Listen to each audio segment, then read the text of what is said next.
Aruru, guys. You guys, I just aruru. Hey, everybody. That's my Friday. Lift my arms in the air. Is that what you did on Freedom? Not Freedom Friday. Wrong thing. Is that what you did on Free for All Friday? I don't remember. It was so long You probably ago. did, because you're standing then and you're full of energy. It's in the morning. You're standing up, and I am sure at some point you went like this or like this, or had your arms up in the air. I saw But you you going. can't see my hands. I saw you dancing, doing a little jig. Yeah, I do the buffer dance. Mm-hmm. Jig is the wrong word. Isn't a jig where you only move your feet and it looks like you're standing still? No idea. Okay. If anyone can remember, apparently there was a time in the world where a place and a time in a world where dancing was illegal. Absolutely illegal. And so people would be in their houses, like doing the dishes or whatever, and they would move their feet as if they were dancing, but they would keep their upper body completely still so that they could dance without anybody knowing. It was pretty cool. Oh, so I believe it was a type of windows. Yeah. People were looking at the windows. So people were staring at your windows. Oh, yeah. I'm just doing the dishes. Yeah, I'm just doing the dishes. I'm just doing the dishes. Feet. You don't see me moving my feet around. I'm just doing the dishes. I always move a little bit. Yeah, no, apparently it's a true thing. It's a real thing that happened. I don't know the full details, but anyways, welcome to Don't Fret Friday. I'm gonna let Joe do that part. Welcome to Don't Fret Friday. I'm gonna let Joe do that part.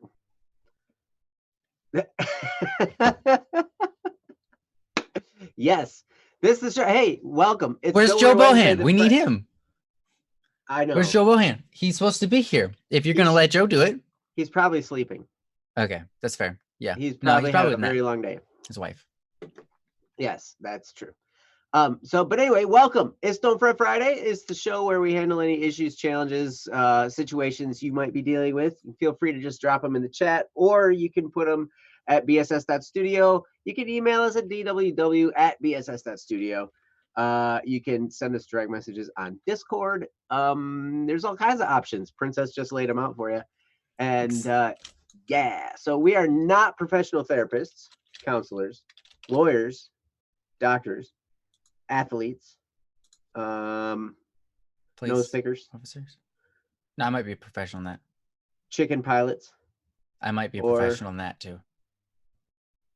Yeah, you probably are actually.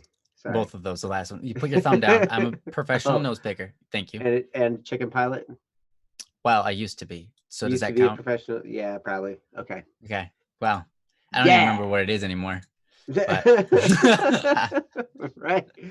Senna, thanks. Senna says we're professional cool guys. Ooh, right, cool man. guys. I'm gonna come here with my sunglasses on. I was about to. I was like, flip on I got my blue blockers. Oh, there you go. Very cool. That's about the same thing. Mm-hmm. Oh yeah. Mm-hmm. Cooler than Steve Urkel, man. Thanks. I set the bar really high, so nice. But anyway, we are not professional therapists. We just want to be your friend, and we want to help out any way we possibly can. We've got a queue of I don't know, a handful, a dozen or so topics right now, and I see a few of you in here. I see you. Mm-hmm. So we're gonna do some topics. What do you think, Ryan? Do you think we got to do some topics tonight? Yeah, let's go for it. Yeah. Before we do that, though, I got to give a special shout out to our production team working hard behind the scenes. We got Jesse, Princess, and Senna keeping us on track, keeping us focused, keeping it real for all of you guys. Without them, this show would not be the same. We would be scrambling. Like, seriously, it's amazing. Yeah. Is as much as it seems like we're not paying attention to what's going on, it would be even worse. we have reminders from people, telling us about stuff like in many different ways, which is pretty awesome. So special thanks to everybody working on this show. Thank you guys so much. And the only person who can say anything back to me is Jesse right now, but he won't dare. He did just do a huh. Oh no, he did. But all right, well, we have a list here. So I'm gonna go through the list of names, and if you hear your name, just what are we gonna do tonight? Put one of those dab emojis in your chat there. Yeah, it's not this one. That is an elbow cough. That's a dab. That is an elbow cough. Guys, that's an Snow. Guys. Oh my gosh. That's a dab. I know, right? If you look at it, it actually says elbow cough. And I thought it was a dab at first too. And I was totally like, a dab. What? Isn't it a dab? They took a dab and made it an elbow cough. They just did. I guess it was just the guys at YouTube. They were too lazy to come up with an actual elbow cough one. So they took the one that was the dab and they were like, oh, hey, we can make this all COVID-19 friendly. And they would do an elbow cough. See here, I thought dab was like copyrighted by someone or something. That could be. No, I'm sure it's not. I didn't actually think that. Sorry. I'm lying. But look at all this. Look at you guys are all here. Amazing. So yeah, I haven't even started listing the names yet. You guys are amazing. So do that again if you hear your name. Sumner Kagan, John Doe, Man Left Behind, Eric Bodine, Caffrey, Rain Knight, Akil, Royal, or Saigo. Is that Saigo or Royal or either? Yeah. Saigo is Royal on the website, I think.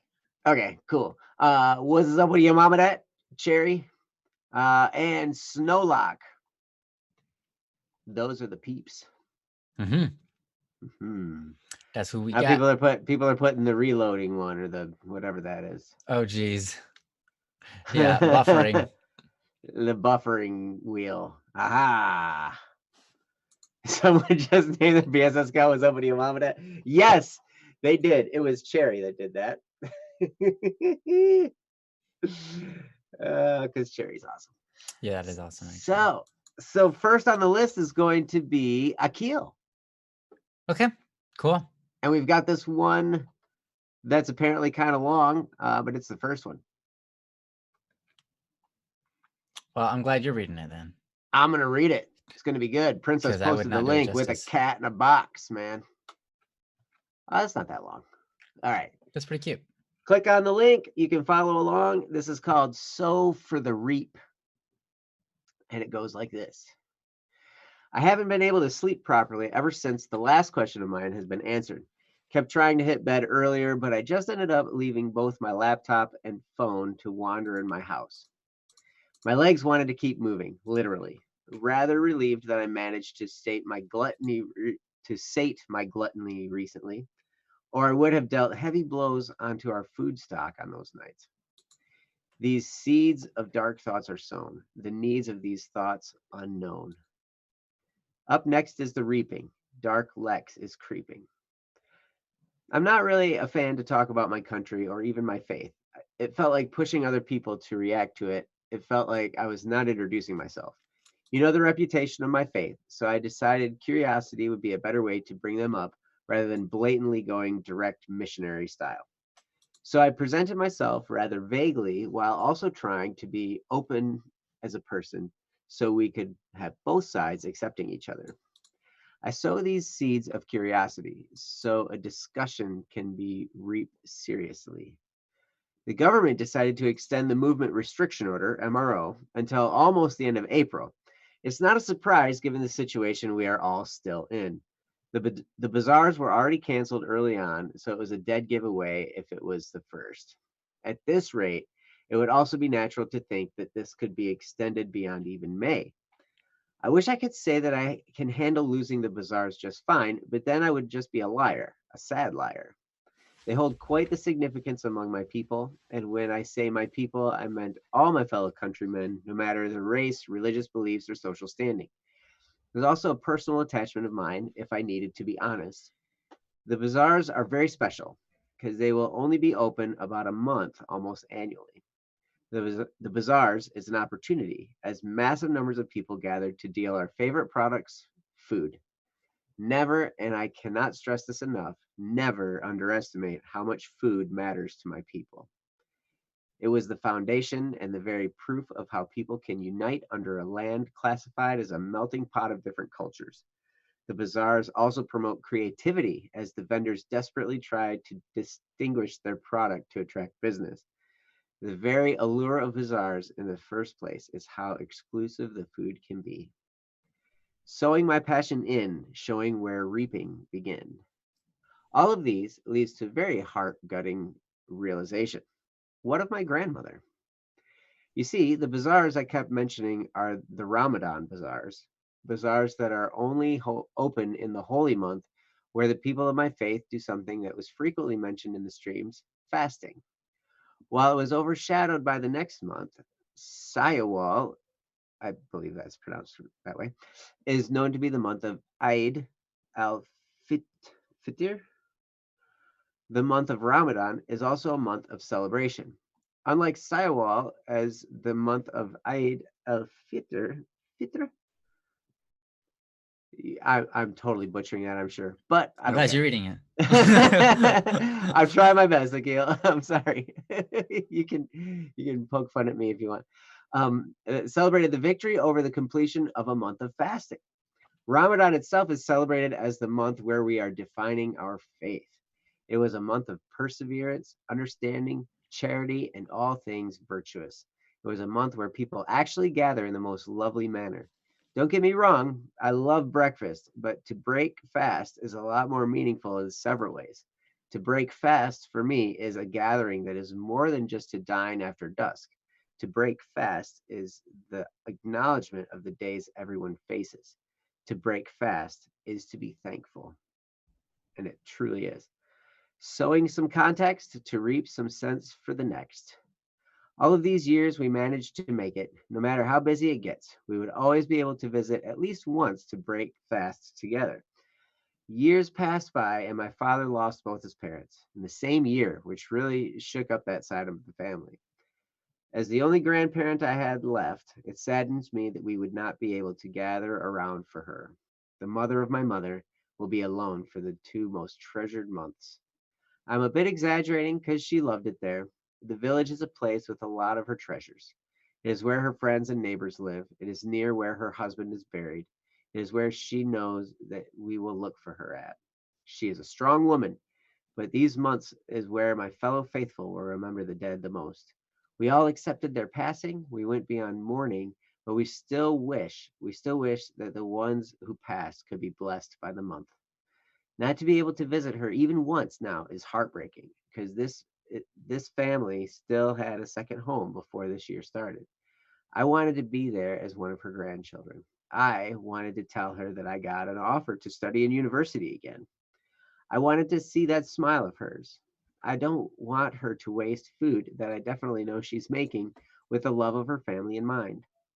I can't settle with just calling her. I'm selfish about this, but I don't want to lose another grandparent without being somewhat respectable. She already gave me a scare earlier this year, so forgive me for being impatient with time again. I already miss getting the gate open to see her either tending to her trees or chickens. I already miss joking with her and seeing the glimpse of fake teeth. I already miss how brutally honest with me about my used to be incompetence. I am beyond selfish only to mention myself so many times. We as a family miss her and pray for her best. I don't know what kind of fate is sown, but I will find out when time of reap is shown. And that is from Akil. Lots of reflections in there, Akil. I really, really appreciate the post. And it's a weird time. I mean, apparently all over the world where things are being canceled, things are being rearranged. Some things are never going to happen again. A lot of things are being they're being what postponed. But in all reality, when we pick up the pieces again and kind of look at how everything's supposed to go and be rescheduled, I bet a lot of things will just never get rescheduled because we'll be beyond a point of rescheduling. It'll just be like we're we might as well just move on. So I'm sorry to hear that such an important month might be disrupted for you, Akil.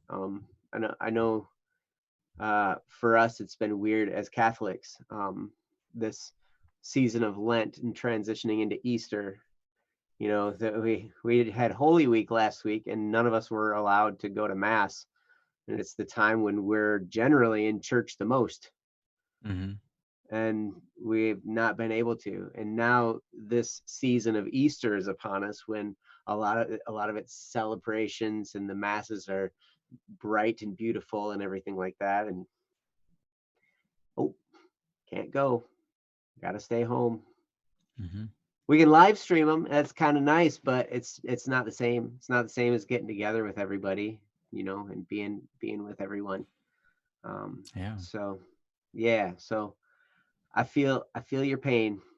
Yeah, it's like Christmas is canceled. Yeah, it's hard. So at any rate, Ryan, did you have anything to say about this? Nope. How about you? No. it, I mean, it's one of those things. It's like, there's nothing really I can say to fix it. Something I can say to, change it. But of course we can talk about it. It's interesting. You're talking about like Ramadan and how that is, like that's like one of the most I know it's like the most important, I don't know what you want to call it, time of the year for you guys. And so too is it for Jewish people, with Passover and that whole season, with the dance of the fires and everything like that, right? And then Christians, this is Easter. This is the dying and rising of Christ. Like for everybody of every religion, almost, this time is extremely crucial. And just like Joe said, like we weren't able to go to Mass, and that was the weirdest thing ever, because that's the time we spend the most time at Mass. And there's like once Lent ends, and then we get to break the fast. We have Easter, we break the fast, right? And everybody gathers. I remember, like, especially when I was young, I loved the church I was part of, because when we would break the fast, we would all, like, the whole church, everybody in the area would go to the vigil mass, the basically a church service that happens right at like up until 12 o'clock in the morning, or sometimes even a little bit after. So you go at night and you've got like everyone lights a candle and carries it around and for a time, and then you blow it out. And but it's really cool. It's just like beautiful. And Festival of Lights. That's the one I was thinking about with the Jewish. Anyways, and then after that, you go straight into the after the service is done, we'd all gather in the gathering hall, and it's like one giant family, and we're all eating tons of food that everybody made and brought. After we finished our our fasting for more than a month. We've been fasting, and it's really sad not to be able to do any of that. Like that's like part of one of the best memories of my entire childhood, is being able to do that. Because you're gathered with everyone and your family becomes extended. Like you just have all these people, all these friends that and you're all eating together. And that's important. Just like you said, I mean, that's always been important through society. I mean, it's really interesting if you look at the Chinese, and you read their kanji and you figure out why they drew the symbols as they did, because they're all little kind of drawings or caricatures, you could say. They're like drawings of pictures, and you can see the emphasis they put on food and communication together, right? That has always been like structurally humanity. I mean, we gather together a lot of times because of food. We gather at the table. We all go out our separate ways and hunt and do our jobs, and then we it's time to eat. Everyone comes back together and they eat. And there's something really beautiful about that, because we commune through food, through the feast. So not be able to do that is really sad, Eid al-Fitr, I don't know how to pronounce it, wasn't about just my fellow faithfuls. My fellow Indians and Chinese also sees this as a national holiday. Yeah, a time of gathering and celebration. Absolutely, right? I mean, yeah, just as I said, like, you look at the Chinese and they're all about that. You look at the Indians, they're all about that. You look at anywhere in the world, the Vikings, we're all about that. We as humans are all about that, and it's very normal and very natural and a very beautiful thing. Whether you are religious or not, there is a part inside of us that wants to commune with others, that wants to be a part of others' lives and others be a part of ours. And a lot of times doing that through just celebrating life, celebrating taste and each other. It's wonderful. So it's really cool to hear that, Akil. It's actually really, really awesome to talk about it. Because it's important, and also because it's just cool. It's unique. It's fascinating. But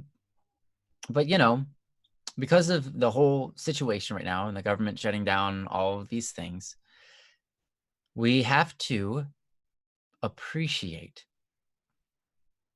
One, we have to take this moment to look at it and go, okay, I sincerely appreciate all the times we got to do this before, because we don't get to do it right now.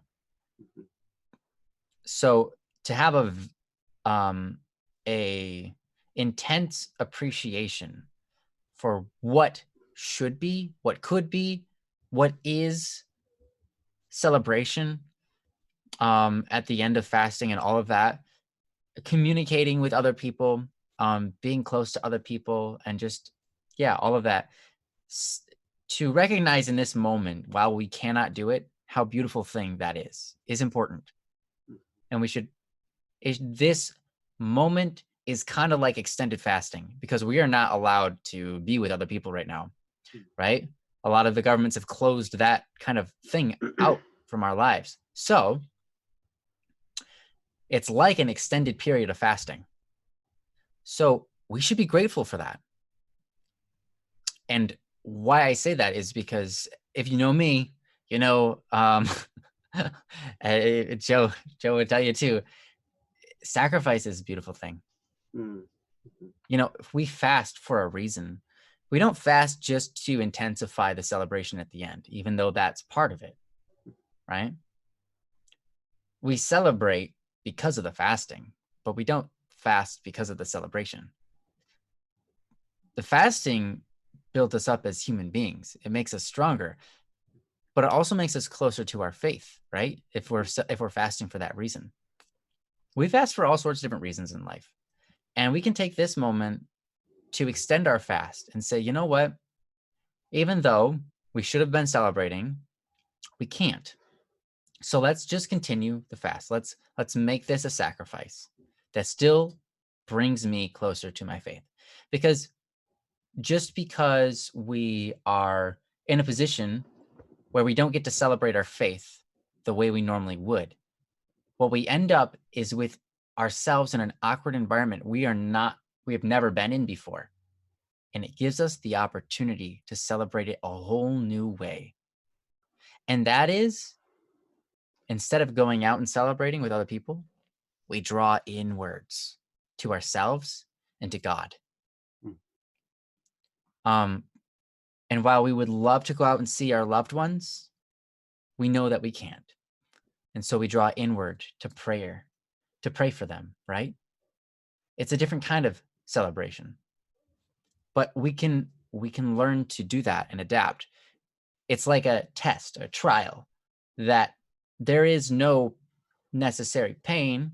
There's a little bit, but mostly it's a different expression of celebration that we get to figure out how to do. One thing that I've done, I wasn't going to share this, but I will, Akil. I've ordered online incense. Mm. Okay. And I was burning incense in my room because a lot of times we would use incense at mass as an offering, right? Mm. The smell of something cooking, the smell of beautiful oils and whatever, no matter what it is, that smell is joyful to us. And it's symbolism to burn it and have it send towards the heavens, right? Now we know, of course, in neither of our faiths, we know there's not God literally in the clouds smelling what's going up, right? That's not the way it works. But it's symbolism, right? And so the symbolism draws us inwards. It draws us towards something because then our focus becomes like you actually have to take a physical action. And Joe pointed this out before. In your religion, Akil, you give your body in worship. You don't just sit there and pray in your mental state. You actually do physical actions. But you can use incense as a physical thing. He said, I'm not a fan of incense due to personal experiences, but I get where you're going at. Yeah, exactly. You don't have to do incense. I'm just telling you, instead of taking this time and just going, okay, I guess we can't do that and doing nothing, you get to take this time and find out what you can do. Mhm. And that's all the more credit to you. Because when you're given the option to do nothing and you take it, there's nothing against that. But if you're given the option to do nothing, but you decide to go above and beyond, I mean, you're only gaining favor, right? You're only gaining, you're only doing good where good can be done. So it's a beautiful thing. So now, obviously, anybody who's not religious, I apologize for the religious kind of discussion. But Akil's point was kind of on that, area of life. So I wanted to talk about that. And I think that now is a wonderful time. It is a wonderful, wonderful, beautiful time. But we have to make sure we don't focus on what we don't have. Instead, we need to focus on what we have and what we can have, what we can do, and what we could do all along but never noticed because we were too busy being distracted by the celebration. Because that is true. That is a thing. You know, a lot of times we have many other joys in our life that we could be gaining, we could be giving. But we're often distracted by the world around us that's happening. And right now, we can't, the world is not exactly really happening around us the same way. I mean, it is if you're watching the news and you're just being distracted all the time by that. It is if you're just sitting on like your computer and watching Netflix all day long and stuff like that. Obviously, you guys aren't because you're here. So you're watching But Netflix, you're watching YouTube. yeah, instead, you're watching which is YouTube. good. It's YouTube sponsor. No, I'm Way just better. kidding. But yeah, it's a time right now where instead of being distracted by everything that we don't have, we should be focusing on what we can do, what we do have, because that's all we can do, right? And so while it's really sad that you can't be with your grandma, right? Is it grandma or great grandma? I don't remember. Either way, grandma. Okay, it would be wonderful if you could be there with her. One thing, you might be able to send her a letter. If not, then that's just stinks. All you can do is pray, and celebrate your life, knowing that she would want you to, right? Try to make a recipe that is hers. Call her on the phone if You that's did.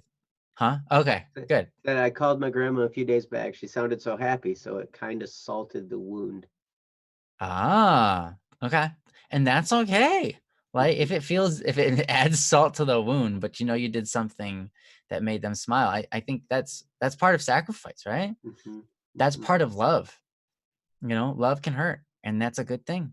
Mm-hmm. I mean, we've talked about that many times, Akil. You know, you know how many times we've talked about that on this show. So I don't have to go into it. Anyways, I know I've talked for well enough. I'm gonna hand it over to Joe, and see what he might have to add to this because I'm sure he's got great things to say.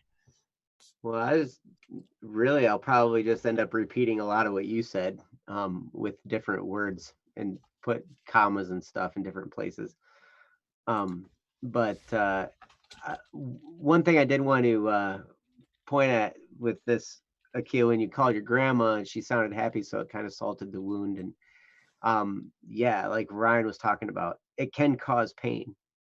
Doing even something that is joyful like that. You got to talk to her on the phone. You got to hear her voice, but it increased the depth of the pain. But it was still a beautiful thing to be able to talk and communicate and be able to share those precious moments. I remember there was a day, I'll never forget this day. It was the last time I talked to my uncle. My uncle, everybody, we all knew he was on his way out. He had gone into hospice, and so they were just basically, trying to keep him comfortable as he was, moving towards death. And so family members were coming and going, and I was just so busy. I was gonna not be able to get over there to visit with him. But I was able to talk to him on the phone. And so I had called, and I didn't know how to get a hold of him. So I called my cousin, and he said, yeah, well, we're on our way over there now. So let me just, how about when we get there, I'll just have him call you. And I was like, perfect, because so that worked out. And it was interesting because at that very time when when they were going over there, we were personally on our way. My in-laws were taking us to the pet store because they wanted to buy my kids a dog.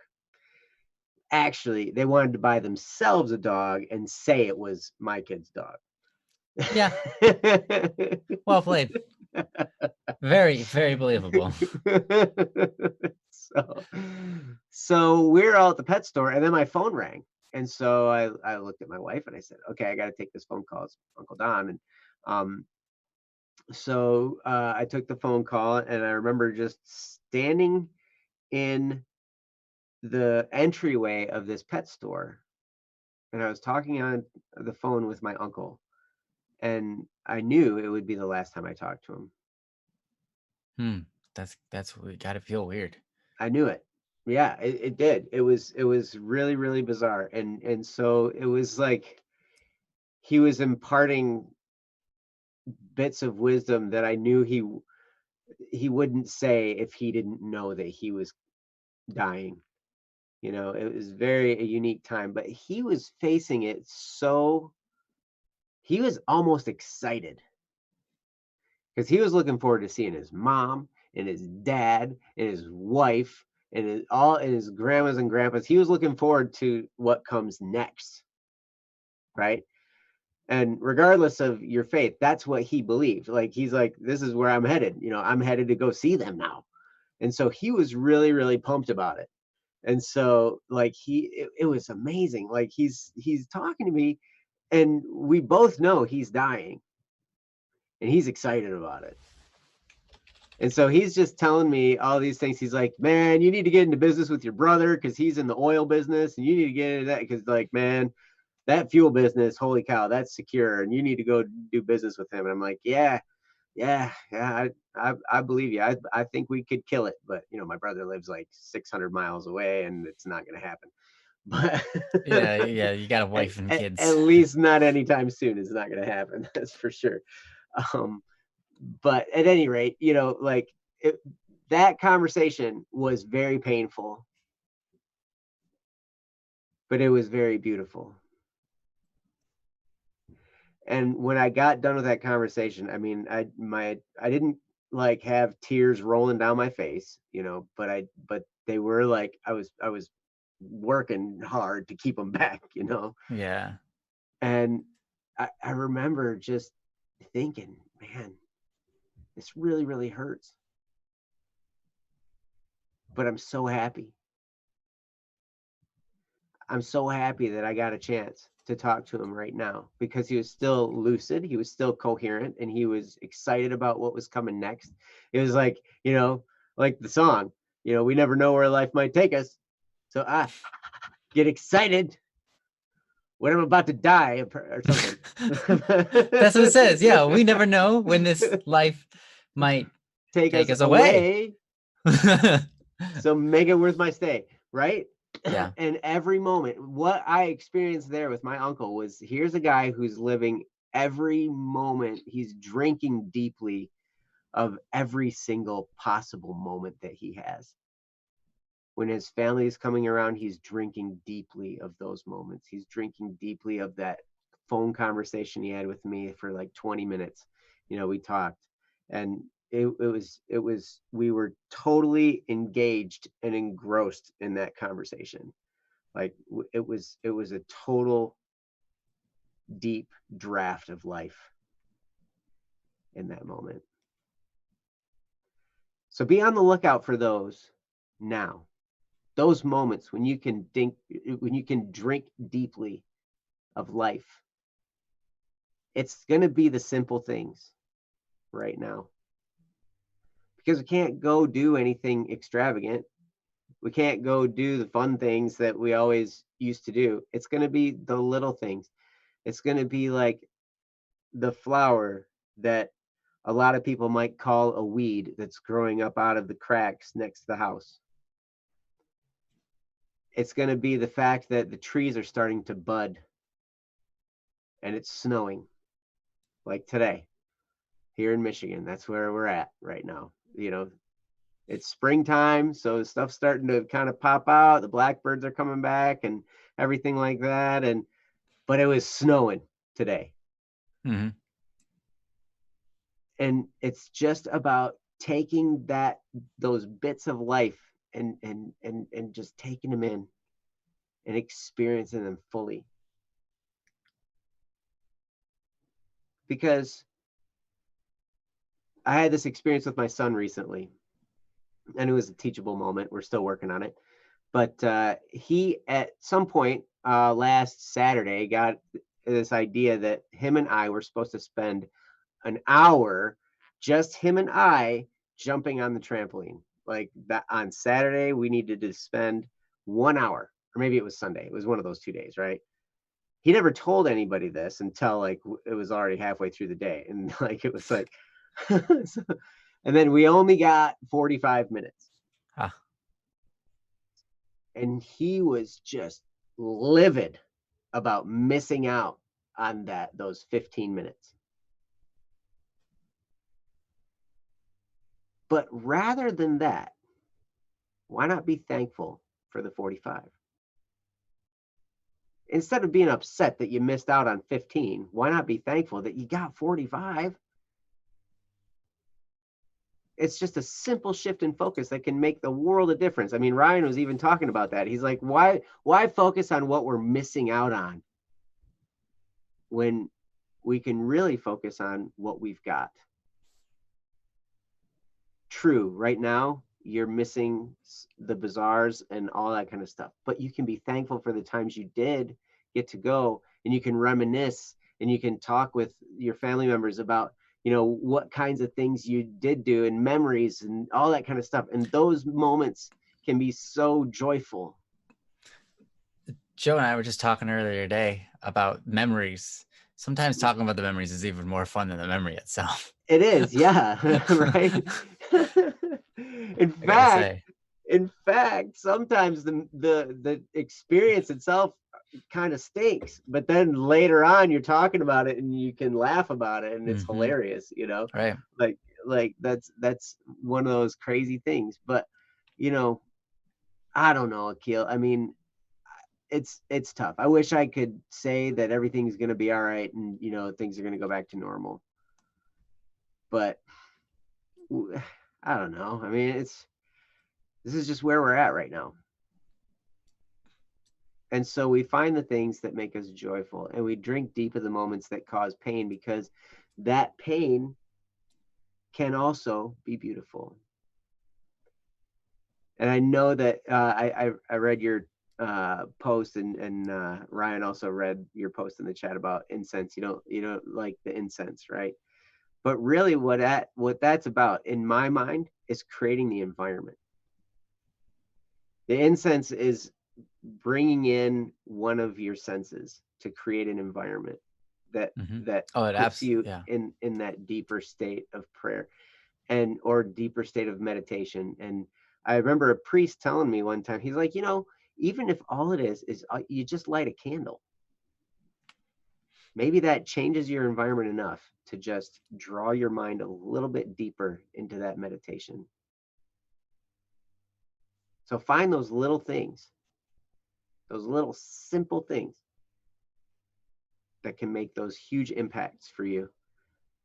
And like Ryan was saying, on the other end of this, we're going to be stronger because what we had to deal with here.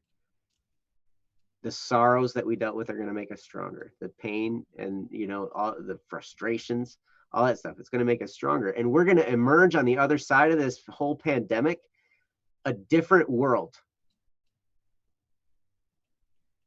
But what kind of world is it going to be? It's going to be up to us, really. Yeah. And it's going to be individual. Like everybody's world, like our perspective is going to be a little bit different based on how we look at it. And that's our choice. We get to choose how we look at it. Are we looking at this time as, a necessary evil? Or are we looking at this time as, oh boy, we got a chance to do something. The world's changing. If I can adapt to that change, then there's massive opportunity on the other end of this. And there truly is. And I'm proud of you for being here, Akil. I'm proud of you. And I love, love, love, love your posts. They're deep and insightful and very, very reflective. And they're beautiful. So thank you. Thank you for posting. And I'm going to turn it back over to Ryan to see what he else has to say. Sure. I just got 2 short things. One thing is, Joe, you said, we might never, go, we wait for things to go back to normal and things might never be normal. Well, the thing is, it's like, yeah, it's not about going back to being normal. Life is not about going back to making things how they used to be. It never is. I mean, it's all about what can we do with what we got? Make the best of what you got. That's all it's the only way you can be happy in life is just to make the best of what you got and to have the attitude and mindset to do it. And so I think it's super important in this time to make sure you're focusing on what are we going to make with it, like Joe said. So I'm just really emphasizing his point there. And the other thing is, Akil says, let's just say the environment of incense is about the dead for me. However, I am trying baking since vanilla and butter always bring out good vibes. Absolutely. You're a lucky man to be able to bake. Yeah. I went to bunches of stores today and nobody has flour. Ooh. In the Philippines, no one owns an oven. Ooh. So no one bakes in the Philippines. Yeah. Yep. I mean, that's not entirely true, but it is like 99.9% true. So yeah, be thankful you can bake. That's for sure. And let me tell you, baking is dignified, man. Why? It takes effort. It just does. You have to go out of your way to do it. Takes great attention to detail as well. Yeah. And then at the end, you get to taste it and figure out, was this right? Can I change it and make it better? The whole time you're smelling it and you're waiting. You're like, man, I want to eat that right now. It smells so good, but I got to wait. Baking is dignified, man. That's awesome. Interesting thing about baking, over the weekend, I can't remember what was she making. My wife was making something and she handed me 2 eggs and she was like, here. And I was like, okay, what am I doing with these? She's like, I need you to hold on to them. I'm like, okay, why? She says, because I need them to be warm. Because the warmer the eggs does something different. Like it makes this stuff more moist or more like there's something about how it was. And like, oh, she was making cinnamon rolls. Man, these they ended up being like the most bomb cinnamon rolls I've ever had. Everything she made was from scratch. But yeah, I was like, she's like, here, warm these eggs. I'm like, warm the eggs? Yeah. Like, okay.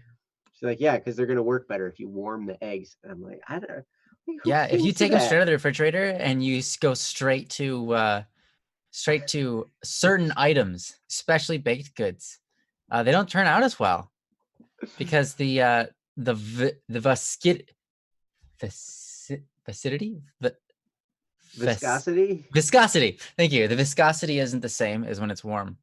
And Hmm. so and as well as the bonds of the way that the egg works, it just doesn't work right. Things can clump up and stuff like that because it's cold. So yeah, as strange as that is, it's just a minor difference of like 10, 20 degrees from your hands makes a big difference. And that's incredible. Yep. Eggs are amazing. I love eggs because you just put them in so many different things. Wow. Yeah. Like your mouth. Most of the time, that's where they go. Tef says, and she did not dare to sit on the eggs. Yeah, why not? That's would have been the best way to do it. Just sit on those eggs and warm them right up. That's awesome. Akil says, you know what? I actually want to try a new way of making spring rolls later today. That sounds like a great thing to do. I love spring rolls. Yeah. I'm gonna make an Asian salad later today, but I have to cook some meat and season it right, and it's gonna be good, but it's gonna be effort. You know? So I'm excited. At the same time, it's like, man, I don't like putting effort into things that are sometimes like just kind of out of the way, like eating.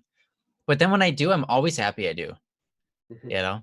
It's like, yeah, I made this. It took me like way longer than it should have because I'm terrible at cooking because I don't ever do it. I know how you feel. I know. I have this thing where I was like, I just try to fit everything I can into one bowl. All the things I'm making, I try to put it all together because I'm like, okay, if it's not going to taste good altogether, I mean, it's going to end up in my stomach altogether. So I might as well just try and make it, cut out the middleman, just all together. That's why I love crock pots, man. Yeah, right? Yeah. But I always fail miserably. At crock pots? No, well, I've not ever cooked anything in a crock pot. Have you ever even made a crock pot? I've never built a crock pot. You've never built a crock pot with like the metal parts and the gears and the wood things and the smoke and the mirrors stuff. I've never done the smoke in the mirrors. You're welcome. AKA magic. Wow, dude. Magic. No wonder you can't cook in a crock pot. You don't even know magic. I do know magic. Oh, that's whoa! How you doing that? Sorry, we learned this one from Double Cup of Joe. That's Joe right. Magic. I remember that. If you don't catch those in the morning, guys, make sure you do. They are awesome. But anyways, we've been on this topic for like, thanks, Princess. Viscosity. That was totally the word I was looking for. Yeah. But yeah, we've totally derailed at this point. But Akil, we wish you good times.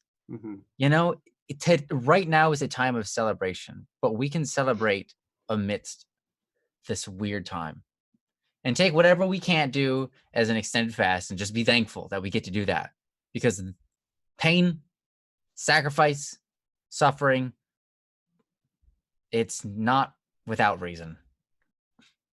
It only makes us stronger. It only makes us better. It only makes us more loving, more patient. So it's good. Yeah. Be thankful and make the best of it, man. So enjoy yourself. We love you. Thank you for being here. Yeah, thank you. I got nothing else. So thanks for your post again, Akil, and thanks for being here. You know, it's such a joy to have you as a regular contributor to this show. Like you really light it up. Thank you. So, to anybody who doesn't know, yatta is Japanese for kind of like hooray or we did it. Yes. There you go. Cool. Because we're talking about it. Like Senna got my stomach growling. She talked about making the best beef stew. Ooh, man. Beef stew. That's one of those things. It's like, that's warm. It's lovely. Nice. It's hearty. Yep. Nice. Goes good with a big old hunk of bread with some butter slathered. Oh yeah. Dip it. Oh yeah. Beef stew, man. Butter bread in soup. Well, not soup, but like stews and stuff. Even in soup, I mean, it's great. But yeah. Yep. I want to try your beef stew, Senna. I will be the judge of whether or not it's the best. Senna, you come to Michigan. You know you've got a lot of people here willing to meet you. Yes, you do. Yeah. You do. Hyrule makes a mean boil water. Ooh. Yeah. One time. Do a lot with that, actually, I use boiled water like every day.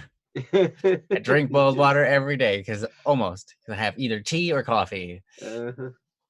Or just straight boiled water. Why not? I make a mean boiled water. That's hilarious, dude. Do you salt it? Because some people do. All right. Nice. But all right, well, let's move on. So thank you, Akil. You are the best. And we'll look forward to doing your next topic because you have another one in the queue there. So it's gonna be fun. So thanks again. And we will move on. Looks like is Saigo here? Saigo was here. I saw Saigo up here a little bit. Yeah, Saigo posted not too long ago about doing some voice acting and stuff. Yeah, okay. Yeet. There we go. Yeet. Do the dab. You got to do the dab. Oh yeah, that's what Joe said. If you don't do the dab, we're not doing your topic. Make sure the dab. Oh, anyone who visits Senna will make. She's gonna make stew. Oh, we got all kinds of dabbers now. I did a dab. Dabbing. All right, I will only do the dab virtually though. I will never do the dab in real life. I refuse. What was that, Joe? What's wrong with a real dab?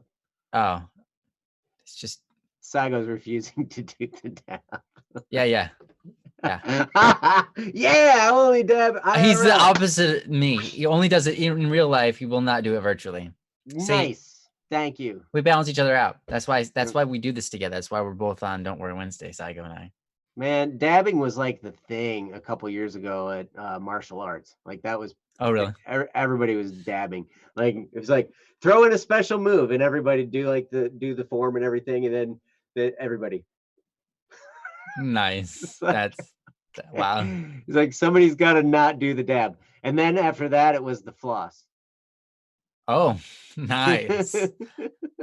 Wow. And then that's a move. They had to ban the floss. You know, I could imagine. I could very well imagine that being banned pretty quickly. Yep. So this is from Royal/Saigo.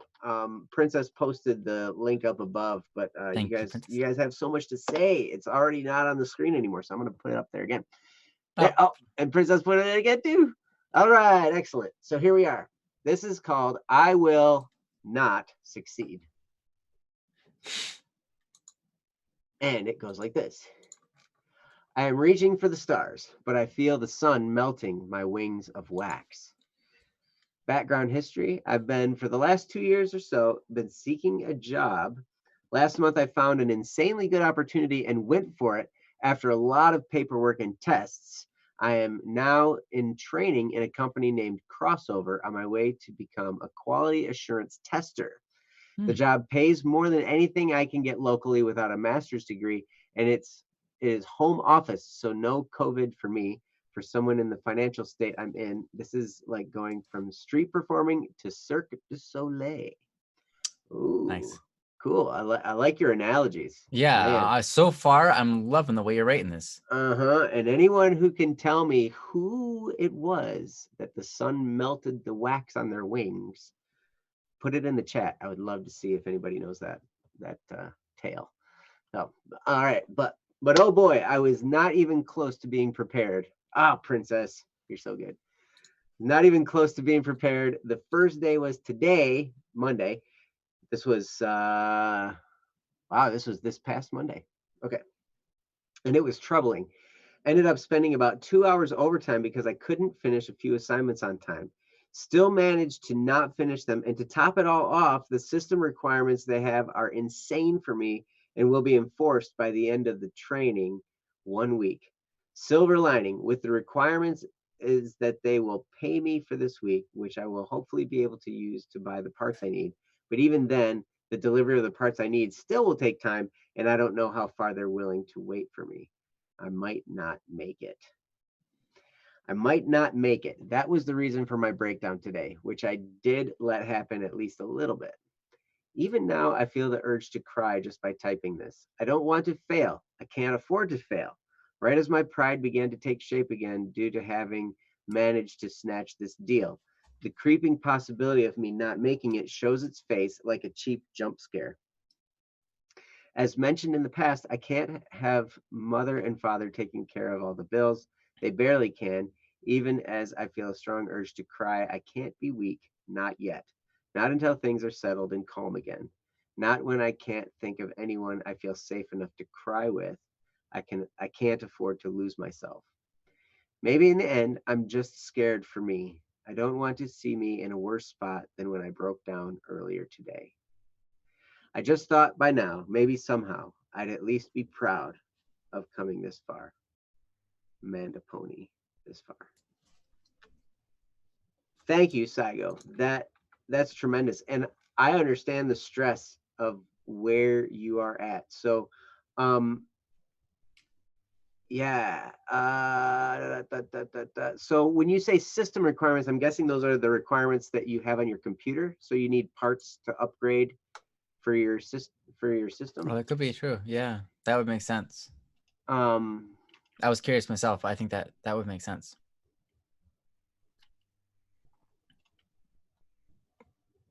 So the replies have some updates. They Saigo said. Oh yes, okay, cool. So who's reply? Should I read them all? You're the host, but I'm the host, so I'm gonna read them all. Senna says that's a lot of stress. I'd have breakdowns for real too. Goodness. The only comforting words I can say are what I tell my roommate whenever she starts a new job, and that's at the very least you get the hang of them. Most jobs will hang in there with you for about a month while you get used to the job. They understand you are new and won't be perfect right off the bat, even the really hard jobs. Eventually, you'll get that autopilot of the process. The system requirements seem tricky. Hopefully, they understand that while during COVID, the shipment and delivery of them might be stalled. Sometimes non essentials are stalled for higher priority on essentials. I hope they can find the understanding. But I suppose corporates aren't always forgiving. It's okay to cry. It's okay to feel weak as long as you stand up and move forward. Best wishes and love to you. And Royal says, woo, I was in a bad mood yesterday, wasn't I? If all first days are like that, I think I'd better stick to this job like gum under that one brand new shoe you bought yesterday and decided to use for that amazing date with the cute barista you fancied for a few weeks now. Because I'm totally an expert on situations involving cute baristas, as long as roleplay videos on YouTube count. Oh man, I love you, Saigo. First of all, thanks for the kind words, Senna. I needed to hear something like that more than I'll admit. Wait, I just admitted it, didn't I? Second, a small status update. I asked my manager about how long they'd wait around and when the first payment would happen. The payment will be on the third week, and they'll wait for as long as I need to get everything set up, which I said would be up to 7 days after payment. Bad time frame, deaths, but I'm holding on to it. 3 weeks is a long time for me to wait, but as long as I'm cool with it, if it means I'll make it, we've managed to make it this far. 3 more weeks won't kill me. I hope not. And so it says, ha ha ha ha. You've got a good head on your shoulders. I'm very confident you're going to kick butt out there. Yes. And that's one thing that makes Senna so awesome. Oh, and now we have the wings have melted. Making this update short and simple, yesterday was a very productive day, unlike Monday. During it, there was a rerun of an aptitude test I had taken earlier in the hiring process. I didn't hit the bar the second time, and now I'm back to square one. Thankfully, I kept quiet to most people about this entire ordeal, but I still wish I could avoid having to tell this to the ones who would end up knowing. There's a second position I could apply to in the company still, but I'm not sure. The process for this application already took forever. Now I have a new what if you continuously ponder about. Fun times, sarcasm.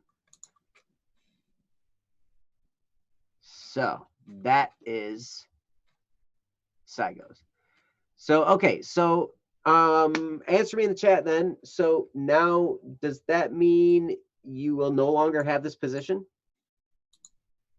Does this mean that that position is no longer available at all because of the retake of the test? And then or are you without a job at all? I guess that's kind of the question that comes to mind as I read that last update from Wednesday. So, but either way, wow, what a roller coaster. Mm-hmm. Holy cow. Okay, yeah, the position is probably dead and I'm unemployed again. Okay. Well, there's one thing that I can say before I hand it off to Ryan. And actually, I'll say it in a couple different ways. Please do. This is to give Ryan a chance to think for a second. He already knows what he's going to say, though. I can tell by the look on his face. I'm just going to wing it. But I heard it said, what is it? And then my wax wings will melt. A man at the bottom need fear no fall.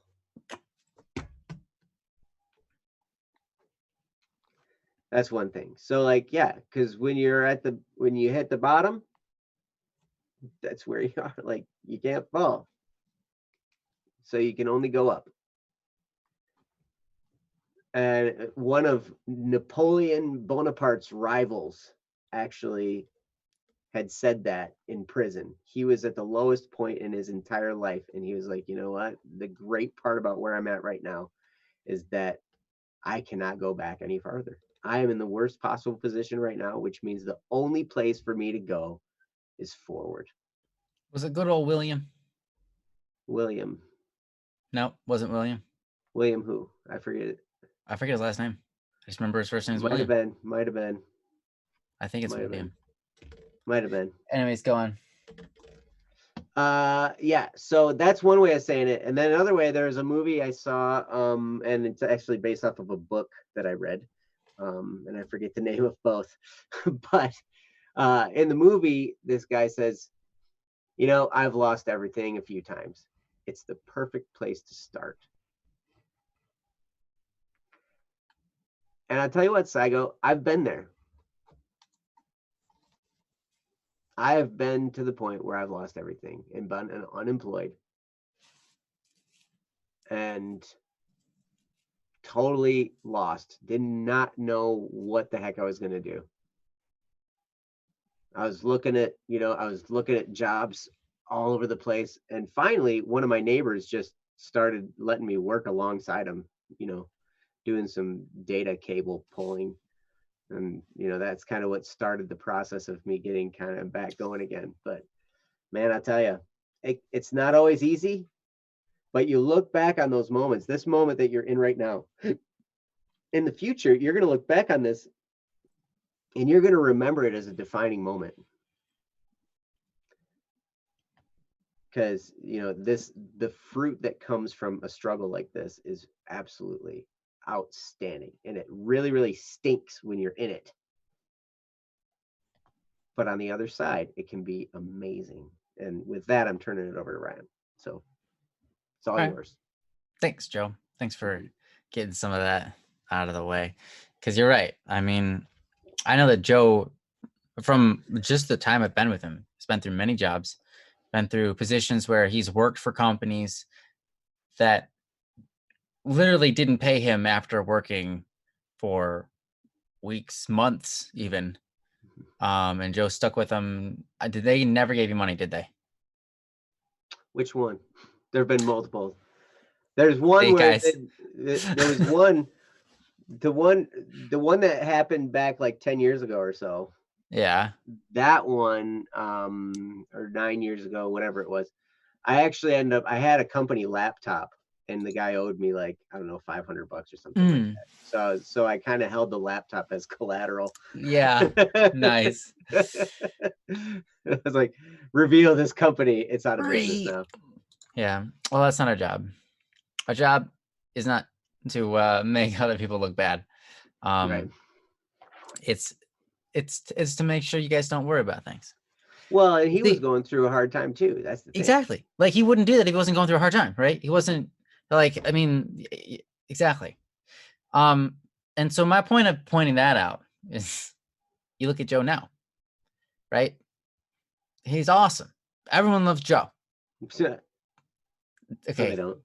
Okay, maybe some people don't. All right, they're wrong. Everybody in here loves Joe, right? We all.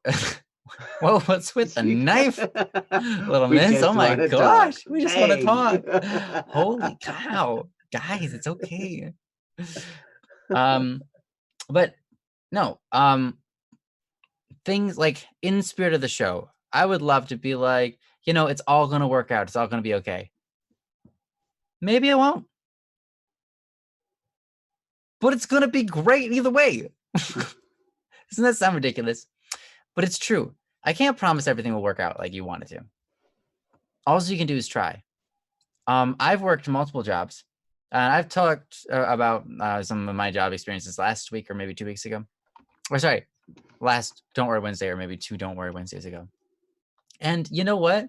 I had all sorts of different jobs I loved. One of my favorite jobs was being a baker. And it was not a relaxed job. We ran around like crazy. The whole time. We made more product sales in basically a season than all of their other stores. Is Safeway, by the way. All of their other stores combined throughout the entirety of USA. Which they're all in a lot of places for that season. It's crazy. Like, that was one of my favorite jobs. Another job that I really liked is the job that Joe is doing right now. In fact, I was the first one to start doing the job that Joe is doing.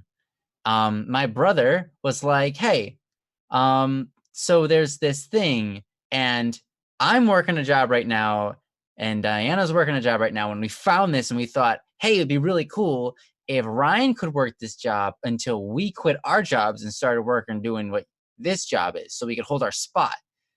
And I was like, you guys are weird. All right. So you guys are going to hire me onto this other job to hold the position so that when you guys decide to quit your jobs, you can come over and work my job. They're like, yeah. I'm like, all right. Okay. And that's why we love Ryan. Ryan's just like, hey, go with the flow, man. It'll be cool. Yeah. You just got to be like, all right, sure. Little did I know what that job would be. And they were like, all right, we're starting. And we don't know anything. We didn't have any training. Joe actually had someone train him. And he knew us who had done the job before. But it was but I had been doing it for a few months before somebody trained me. Oh, that's right. Yeah, that's true. That's true. Yeah, I remember that now. Anyways, so I get started with this job. Oh my gosh, I was terrified. And for good reason. Most people would be. So they're like, okay, I'm reading the instructions. I'm like looking at the tablet and I'm like reading the instructions. Go up to their house, walk around it, and take pictures of their house. If you see anything on their lawn that is a personal item, take a picture of it. And I'm like, what? People are going to shoot me, right?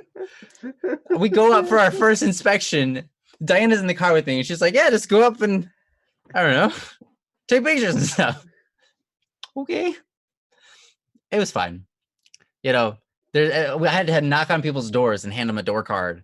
I had to knock on, and it's all this stuff where it's like, you're coming to them and you're like, hey, I'm coming to you because you owe money to your bank.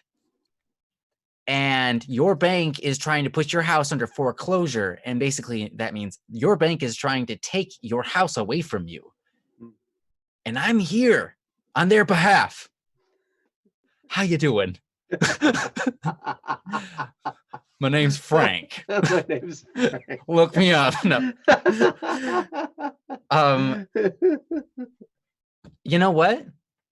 I totally failed. I totally did terrible. Like my first several weeks, I was super slow at the job. I was super cautious, super worried. I thought, I had gun threats on the first week, I think. They were like, hold on, you stay right here. I'm going to get my shotgun. I'll be right back. And I'm like, okay, you go do that, mister. I'll be here at your front door. Still handing you this door card. Actually, I don't even have, most of them didn't even have door cards, right? It was just like, go up, tell them you work for the bank. Don't tell them what bank you work for, because they might not be the person that owns the house. Right. So don't disclose any information. So you can tell them you work for the bank, but you're not allowed to tell them what bank. Right. Like, they're just going to not believe me and call me like some kind of criminal trying to sneak in their house and take pictures. And dude, it was nuts. Okay. That was one of my favorite jobs. Why? It wasn't really the job itself. Here's the thing. I learned so much through doing that job. All of the times I failed, I became more confident in myself because I learned from those experiences, right? Super awkward at first. And just like you said, Saigo, you got to embrace the awkward. You just have to go up and try, right? That's all you can do. Just like you did, Saigo. You went up and you tried, and maybe you feel like you failed. That's okay. We all do. That doesn't mean we give up on everything, right? And you know that. You keep on trying.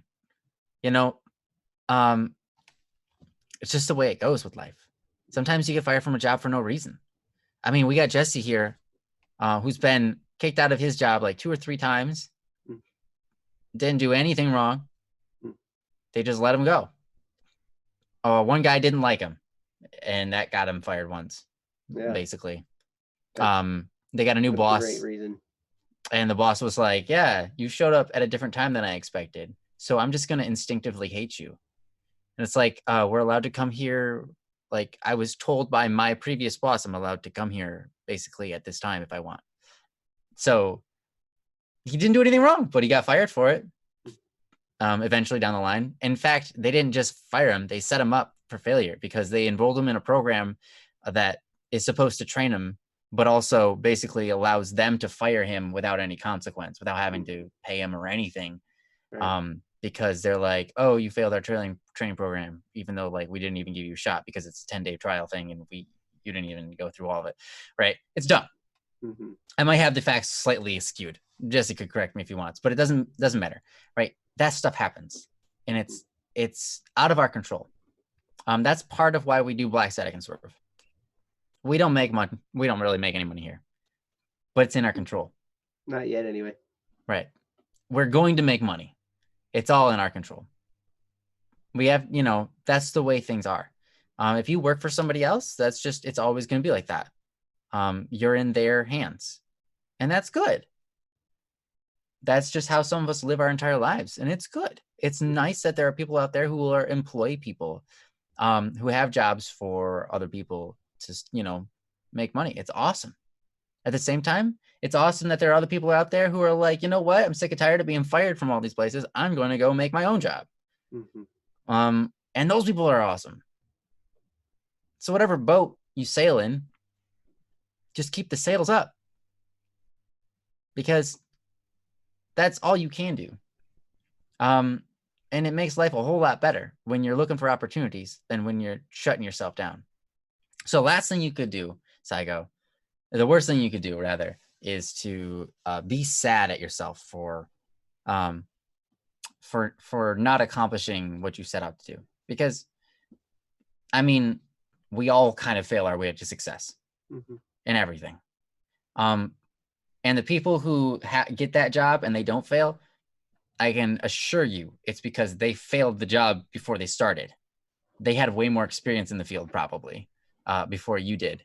And so they failed like enough times to get to the point where when they finally got that job, they looked like they were really good at it. But that's only because they failed in basically what that job was in other areas of their life many times before. We all fail our way to success. We all stumble our way through the race course. But you know what? It's awesome. It's awesome. What's interesting is, sometimes this happens and then we're just like, we break down, right? You're like, man, everything's awful, right? You just break down and then you don't know what to do with yourself. And you got all these worries and it's like, man, I'm a failure. I don't know what to do now. I can't pay the bills and all of this kind of stuff, right? And all of it adds up at once and makes you break down. And it's understandable. It's totally normal to do that. And there's nothing wrong with it. But the important thing is when you break down, there's something special about that. That's when you let it all go. And that's good, because rather than becoming a bitter human being and being just bitter about everything all the time, forever and ever again, like, because some people get that way. Instead of breaking down, they just hold it all in and they become really bitter about everything in life, even when things are going their way. It's better to break down than be bitter forever. Sometimes we have to be put down. And it seems like, well, my pride wasn't in a good place already. Why would I have like to go through this with my life? Like that's not helping me, you know? But sometimes things are as opposite as than we think. When we're going through a time and we're like, man, you know, I don't like myself. I'm not very proud of myself. You know, and things like that. And then we get pushed down even further. It's funny because it's, yeah, like I said, we expect it to be like, you know, God, why are you pushing me down? Like I already know I'm stupid. Why are you calling me stupid? You know, kind of thing. But the truth is, if you go through it, right? If you go through that stage, what you find is you needed to be pushed down because you're holding yourself so high up. And I know it sounds really weird, right? You have to hold yourself high up, but there's two ways to hold yourself up. You can look at yourself and say, I need to be here and I'm here, right? I need to be this good and I'm always right down here. And so I don't like myself, right? And so nature, the world, God, whoever is going to be like, and you're going to be like, out of there. You're like, what's going on? Like, I can't even do simple tasks without failing. Like, I feel terrible. This is not helping. I just feel worse. And it's because our minds are destroying ourselves. We have this cycle of destruction that happens. So to further Ryan's point, the day after the breakdown was by far the best experience I had. In name a time frame here, I just killed it until the test. Yeah. Yeah, exactly. You need to go through that. We all do. We all have to go through a part in our life where we don't like ourselves, and then we get put down and we're like, I don't feel like like you feel like it's not helping. But in truth, it is. It's weird because it seems like it's the opposite thing you need, but it is what you need. Because again, you put the bar here and this is where you're at and you don't like it. And so you feel bad, right? But the truth is, the bar, it doesn't really matter unless you set it high, right? Because if you put the bar down here and you're way up here already, you think you're going to feel good about yourself? You're not. You're not. You're going to be like, here's the bar, here's me. And you're going to be like, I'm all that in a bag of chips. And then anything happens to you and you're like, ah, they're so mean to me. They looked at me funny. It's an illusion. You're actually way down here. And unless you put the bar high, you're not shooting after anything. So you have to set the bar high. And you have to be below it so that you can keep on climbing. But on top of that, the problem is you're grading yourself on the bar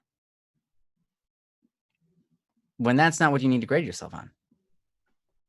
You can grade your performance. You can go, okay, I could work better in here and here and here. Right? But you're not a human doing. You're a human being, right? Your value doesn't change depending on wherever you put the bar. Your consistent. Your value never changes. You're always here, but you get to put the bar wherever you want. And that just, you can keep on climbing, or you can say, oh, I don't have a bar, and just keep on going down, right?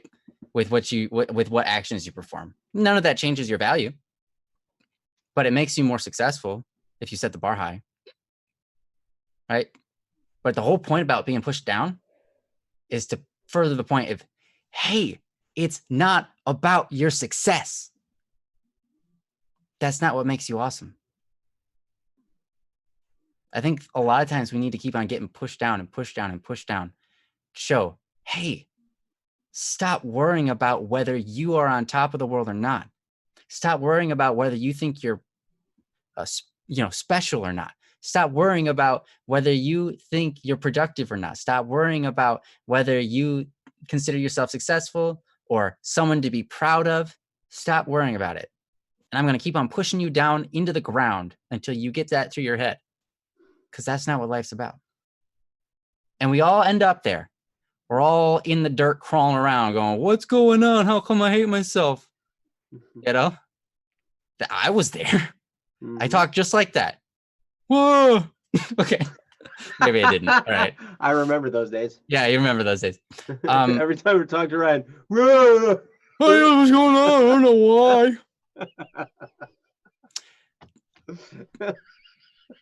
Sorry. That's us, right? Scatman. Scatman's an awesome dude. Oh my gosh. I love him. He's awesome. Anyways, I know I didn't exactly say what I'm trying to say, but I think you get what I'm trying to say, right, Saigo?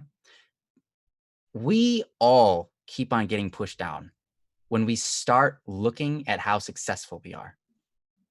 When we start focusing on, I'm going to be happy if I fulfill these things that are like success oriented. We just keep on falling short all the time, because we have to be shown that's not what's going to make us happy. That's not what makes us awesome. These are just things we can do. When we get it in our heads and in our hearts, when we can love ourselves regardless of our success, you know what happens then? We can weather the storm, whether things are going well or not. And you know what happens? Most of the times things just go awesome. Why? Because we think we're awesome. And we're like, we don't care if things around us are going bad, because it doesn't matter. I could live in a box. I'm still awesome. Doesn't make me not Ryan Andrew Seawald, Ryan Andrew Giovanni Bosco Seawald. Doesn't change who I am if I live in a box or if I live in a mansion. Right? I'm still me. And I can still love me. And I can still go, I can do amazing things. I've got amazing talents. I've got amazing gifts. I can share with the world. I've got a heart I can share with the world. And so do you guys. You have all of that stuff. Right? But yeah. To go to look at my success and go, man, I'm not that great of a person, because I don't have success, we've got it all backwards. Success becomes a whole lot easier when you stop worrying about the success, because then you're just like, I'm me. I'm going to be the best me. And that's what makes us successful. Because literally, that's what makes us successful, is when we can figure out who we are and make that and amplify it, right? Success comes from amplifying yourself. Mm-hmm. So amplify who you are and own it and be like, yeah, that's me. And success will come. Now, it might not look like a mansion. It might even look like a box. But your story is going to be awesome regardless. And I hope, Saigo, you take all of this and understand it's going to be awesome. Mm-hmm. Either way, because you're awesome. Everything's going to be okay, even if you get fired, because you're still awesome. And you can still move forward with life. it might be this job, it might be that job, but it's not about the job. It's about you. It's about your heart. It's about your brain. It's about your body. It's about what you make you become. Because all you can ever do is build yourself up or put yourself down. That's all you ever do in life, is you either build yourself up or you build yourself down. So if you focus on building yourself up, you're going to just be successful. You're going to feel successful, because that's where real success lies, in our hearts, in our brains, in our bodies. So anyways, I know I talked for like half an hour or less. You're welcome. About that. Half an hour or less, for sure. And I'm going to give it over to Joe. Oh, yes. So, Tef, I gotta highlight what you said here. You said, Tef said, at least Ryan turned more static and sounds better now. So yes, go listen to It's Not Like I Like You. Go listen to Criminal Idol. Go listen to all that stuff. And just remember that before he sounded like that, he sounded like, I did. Crawl around in the dirt. Don't know why I'm down here. Thanks, God. Thanks for giving me this voice. Yeah, that was totally me. That was my younger years. It was when I was, yeah.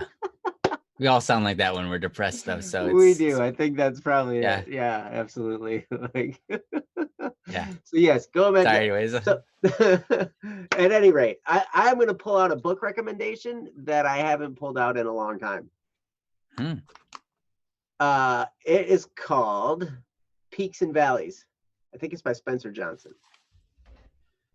I think Peaks and Valleys. Somebody look it up for me. Yes, thank you, Princess. Amazing. Am I staticky by any chance? No, you're static P.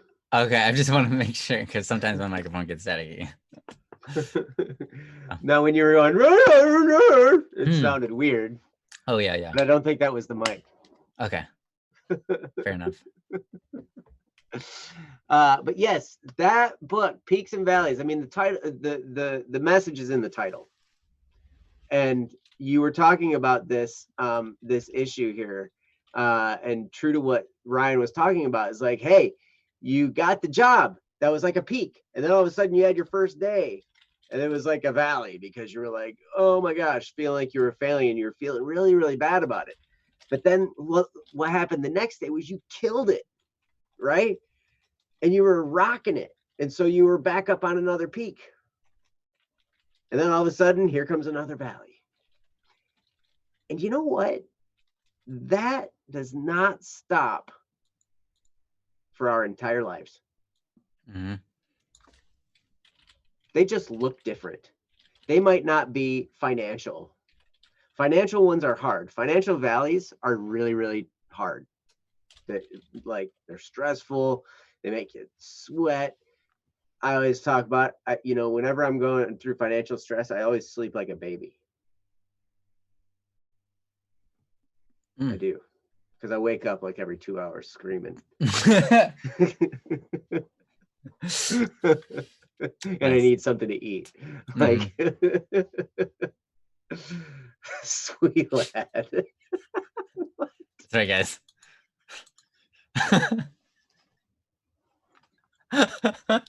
Just laughing so hard you can't hear him laugh.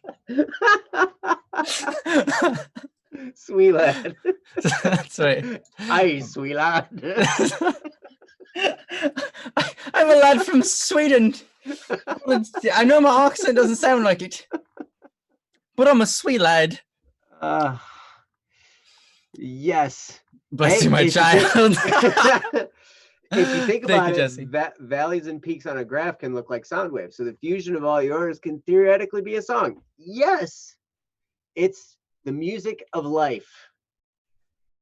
It's beautiful. Like, one of the things that happens when you go through all this kind of stuff, you will be an inspiration to people. If you keep your chin up and you keep at it and you keep working and you keep trying, and you keep your heart in the right place, meaning if you maintain your integrity through this and don't lie or cheat or try or quit, right? If you keep at it with integrity, the people around you will be inspired. I promise. And they may not always say it, but every once in a while, someone will come and they'll be like, man, I just can't believe that you continue, because it's such an inspiration. Like, man, to watch you continue to fight. I've heard that from people close to me a lot, because, I mean, Ryan knows Yeah. there've been a lot of areas where I've had a really, really hard, difficult time. And they're gifts. They really are. And they're gifts to people around you as well, which is surprising.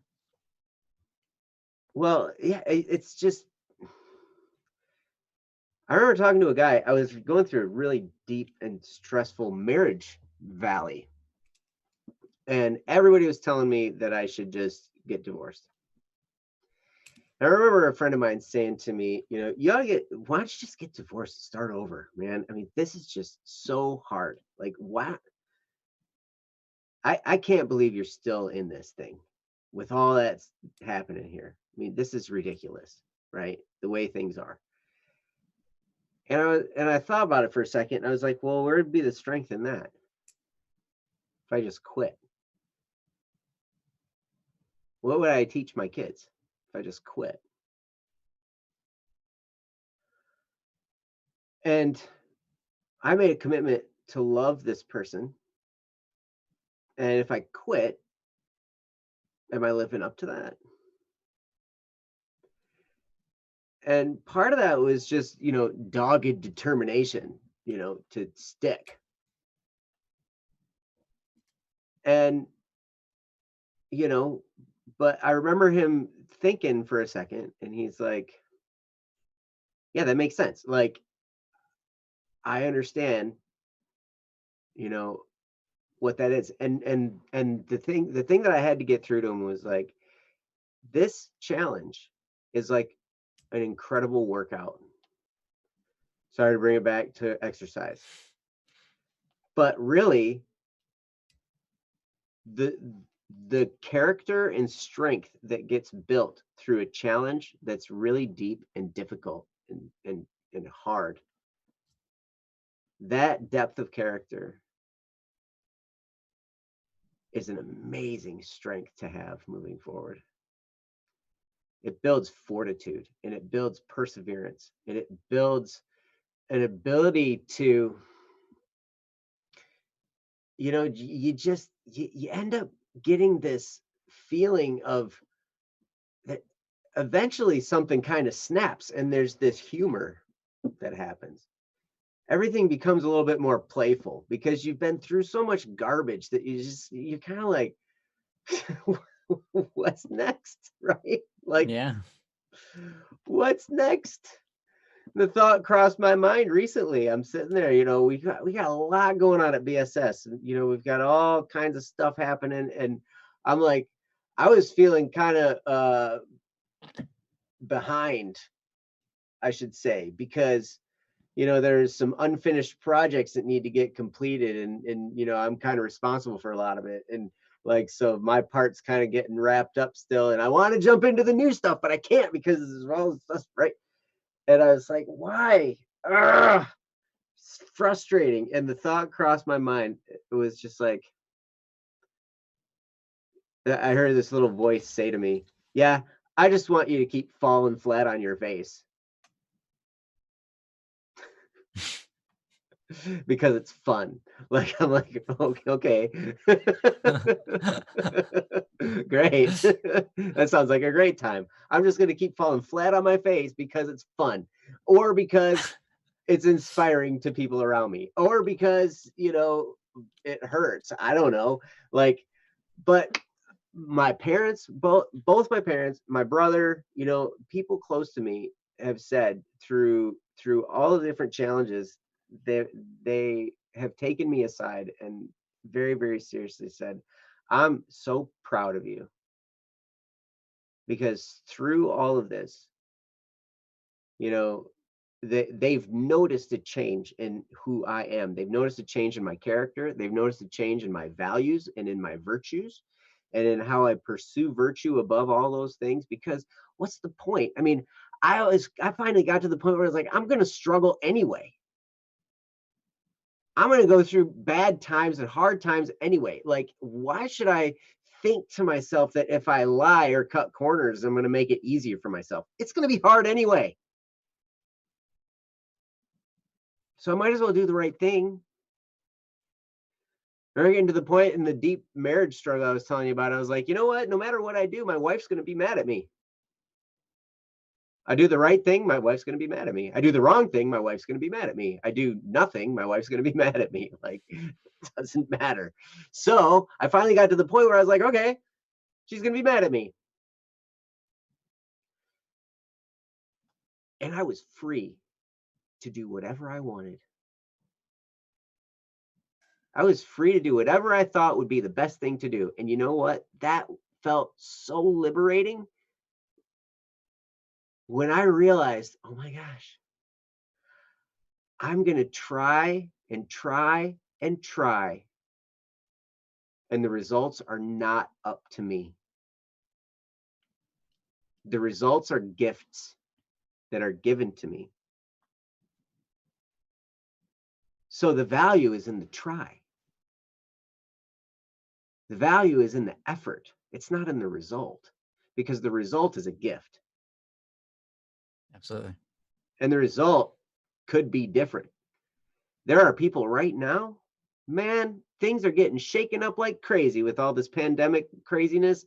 I mean, there are people who I can't wait to see, with all this stimulus money that's gotten put out there are probably people that have been like millionaires that are now, their net worth is like tanking like crazy because there's so much more new money flooding into the market now.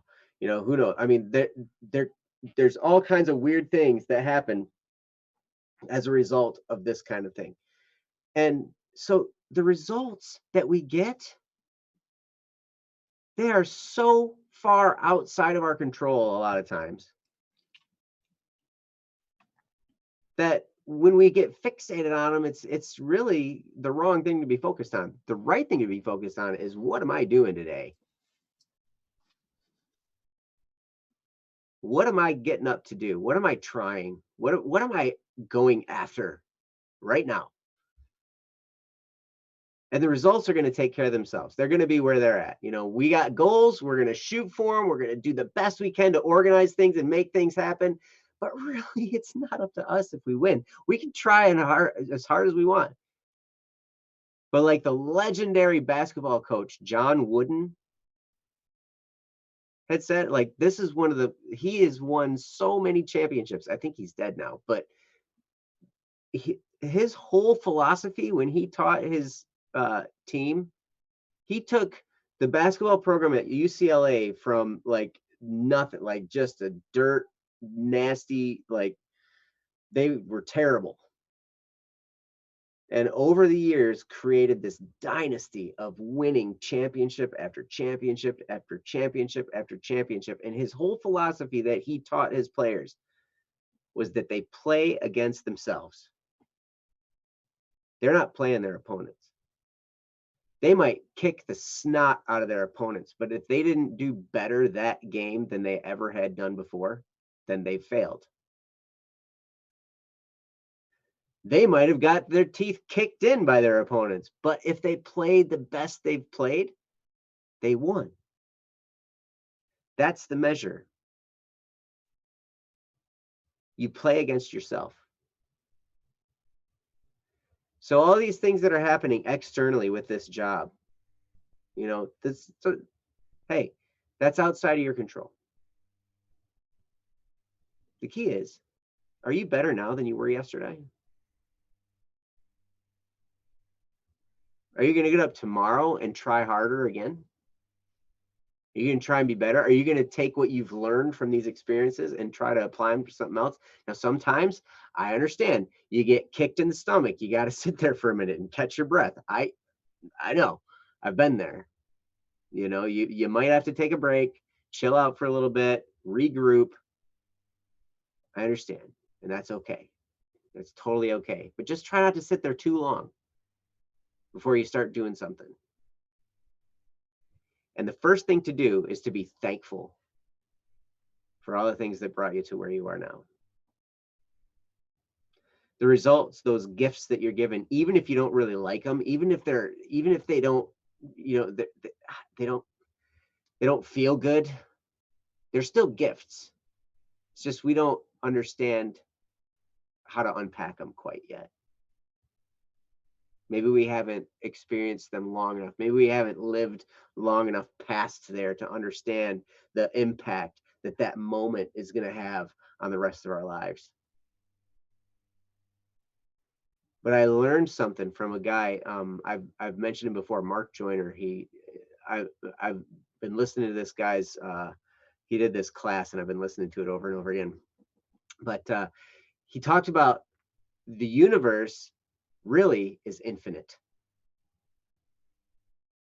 The more we look out into the universe, the more infinite we see. We see there's no end. It used to be like, okay, we're looking out and we see outer space. Oh, okay, cool. Then we're looking out and we see, wow, we're actually part of a solar system. Oh my gosh, that's pretty amazing. And then it's like, oh my gosh, this solar system is just one little tiny part of an entire galaxy.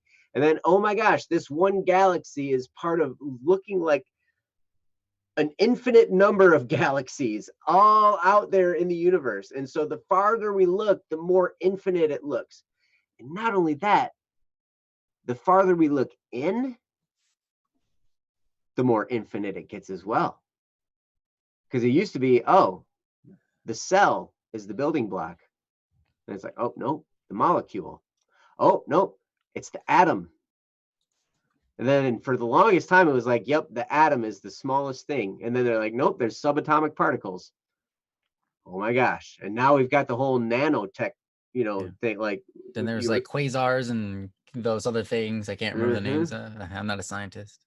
Yes. So the deeper we go in, and now they're also starting to see the periodic table of elements is just the surface. There are numerous periodic tables lying beneath that as we dig deeper and deeper and deeper. So it's infinite in both directions, at the macro level and at the micro level. So his point with all this was saying, okay, in an infinite universe, you have a problem. But because the universe is infinite, there's a solution to this problem. So if you think you have an impossible problem, the fact of the matter is you just don't understand how reality works yet. And that's okay. Because in reality, there's a solution to everything. And sometimes it's not apparent. Sometimes it doesn't make sense. Sometimes the solution to our problem is kind of outside the realm of our understanding at the moment. In fact, a lot of times it's that way because we need to learn something in order to solve the problem.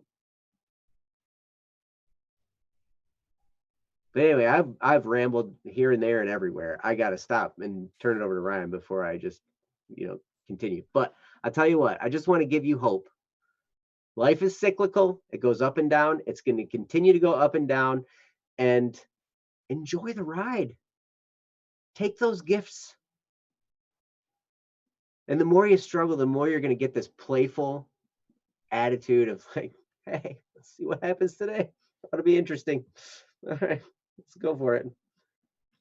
Yeah. Or you can talk like Ryan. I don't know. That reminded me of Ryan's sweet lad. Swedish Chef. Pretty cool.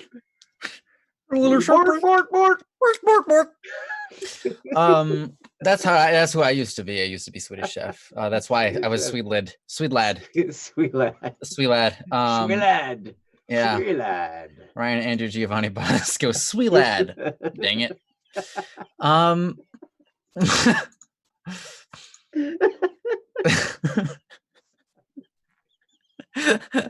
Teaches the whole thing of the dang it. Like, you threw that in there because you mispronounced your own last name. All right. Anyways, one last thing. I would like it if we could do another topic. Our runtime is now an hour and 47 minutes. We've only done 2 topics, guys. That's really bad on us. I think that's the worst we've done in a really long time. Yeah, but we're good at it. Yeah. So I just wanted to say one thing. We're good at doing the worst we've ever done. They're good at doing the worst we've ever done. We are. You know, Joe was pointing to this. I'm going to point to it as well. I was pointing to it before. The important thing in life is not what you do. It's who you become. What you do ultimately sets up who you become, but what you do is not who you are. So in life, it's a journey. We're constantly changing, right? But if you spend your time looking at yourself up and down based on your accomplishments, based on what you do, it's terrible because any of those things can be taken away from you. Joe was talking about this. You know, we've all experienced this. You know, you get a job and then it gets taken away. You have an accomplishment. Someone else makes a better accomplishment. Mm-hmm. You make an accomplishment. Nobody around you notices. They don't care.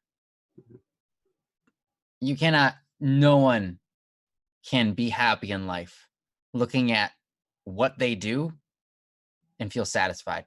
Mm-hmm. It's just not a reliable source of satisfaction. It's not a reliable source of happiness. Mm-hmm. The only thing that will ever make you happy is who you become. Because when you chase after virtue, you start to notice yourself. You can be proud of yourself. You can be satisfied with yourself. You can be disappointed in yourself and at the same time be glad that you're disappointed in yourself. Because you're like, this disappointment is going to make me stronger. I'm going to keep on doing it because I know where I want to be headed. I'm only looking after the best of me. And so I'm always going to try to look for that and find a way. So, yeah, ultimately, life is not about what you do. It's not about your accomplishments. You know, our world celebrates the accomplishments of other people and makes them really big. Like when we go through, like, here's the problem. Like, here's a huge problem. You go through history class. Everybody does. Very few people like history in high school.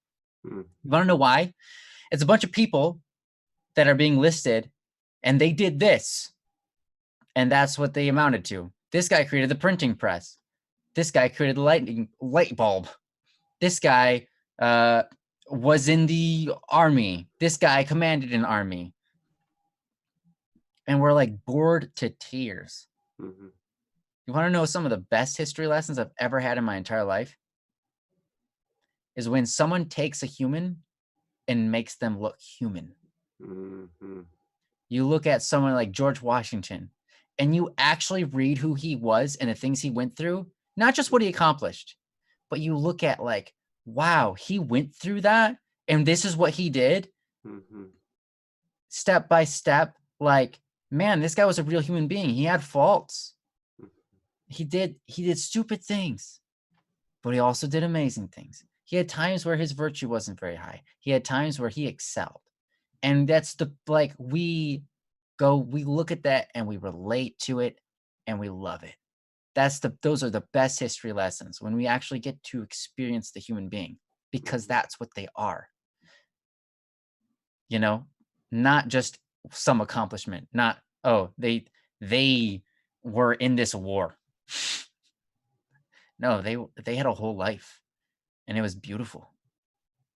So keep that in mind. People might remember you for your accomplishments, but those people are going to be bored to death of you. The people who get to know you will be fascinated for a lifetime and beyond. Mm-hmm. Amen. Right? Amen. I mean, that's just how it is. Mm-hmm. So anyways, that's what I want to finish up saying with this whole thing. I hope that makes sense, Saigo. Yeah. Thank you so much, Saigo. Thank you for the post. Thanks for the topic. Sorry we took so long to get through it. That's all good. That's all good. So where are we at? We're an hour and 40, or almost 50 minutes now. Probably 50 minutes. Hour 50? 56. Hour 56. So we've got 4 minutes to do another topic. 4 minutes to do another topic. We might not do it justice. So that is true. Yes. So I think this is the first time we've only done 2 in a really long time. It's been a while. Yeah, it's been a while. We've Sorry, kind of guys. been hitting on 3, but we did notice one thing. We were talking today earlier. Ryan and I were on the phone. It was fun. I'm gonna start giving out Ryan's phone number to people because he's just a great person to talk to. 199. Your mother. You might call him and hear his answering machine, which is hilarious. So, Akil, hey, do not be sorry for taking a slot. We made your post a slot. It was us who took the slot. Right. Yeah, you are not responsible for our words or the time we take to say them, or however many times we do say them, because I know I do. I repeat myself a lot. Yes. So no, absolutely. Like, you guys mean the world to us, and it's great when we have posts that we can talk about, that we can dig deep into and talk about for a while, because oh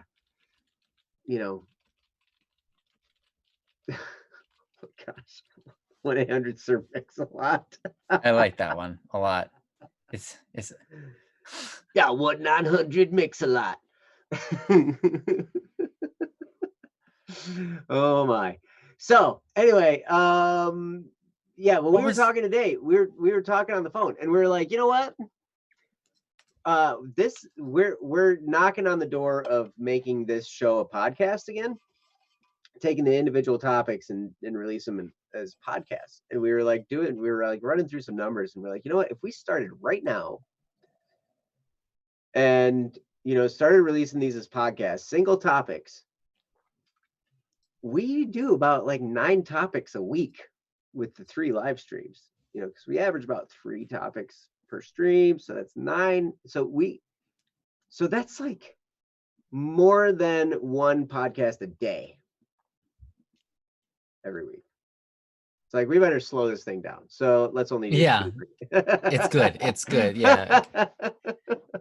Because when people listen to a podcast, they want to hear the same thing about 30 times in a row for 30 minutes. So it's good to make sure that we fulfill that quota. As long as they can hear our sweet lad, yeah, then they'll like it. And there's Jeff. Yep, Jeff heard the magic words podcasts. That's right. Editing. One of these days, I'm going to tell Jeff's story on here. Ooh. That man has an amazing story over the last 10 years. And that's how long I've known him, for 10 years now. And he had an amazing story before that. Him and I connected, at an event 10 years ago. And watching him go through what he's gone through is an absolute inspiration as well. And it continues. I mean, the inspiring moments continue to happen all the time. Good times, bad times, the all of that rolled into one. And that's why you can never get too comfortable where you're at. And you can never feel too bad about where you're at, like if you're in this really bad spot, because it's going to go back up. It's going to happen. It's going to pass. And then before you know it, you're going to be back up on top. And then maybe you'll be drinking in that moment a little too deeply and forgetting about the fact that it's about to go back down again. So like, I live kind of in the future now a little bit, where I'm like, okay, I'm having a really good time right now. Must mean it's about to suck.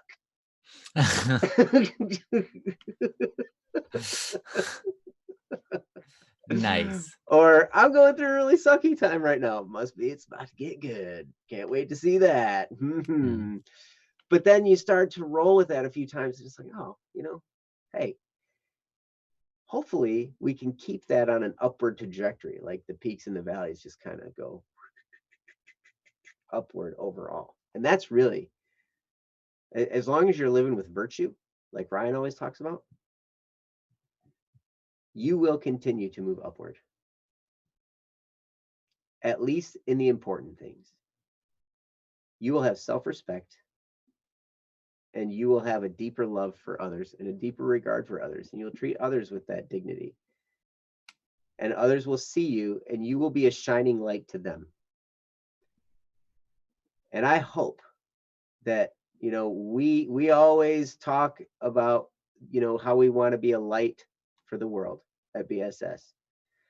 And before every show we do, we pray, and we pray that we share light, the light of truth, as best we can with all of you and with the world. Because, that's the whole point, to spread good through the world.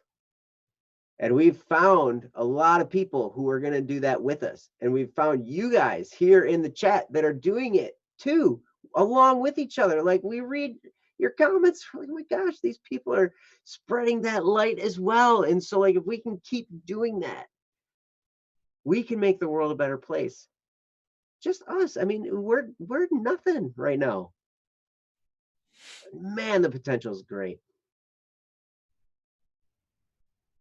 And I'm so proud to be here. I'm proud of everybody that's working, behind the scenes, and Ryan watching his journey, and now all of you. And, as we grow, I'm looking around, and I'm seeing people that are going to be my future colleagues. And I'm like, man, this is going to be so fun. I can't wait. This journey is going to be kicking off and being sweet. So I just want to let you guys know that I love you. I'm going to speak for Ryan. Ryan loves you. Actually, he does. And he's got a shower curtain to prove it. Ha!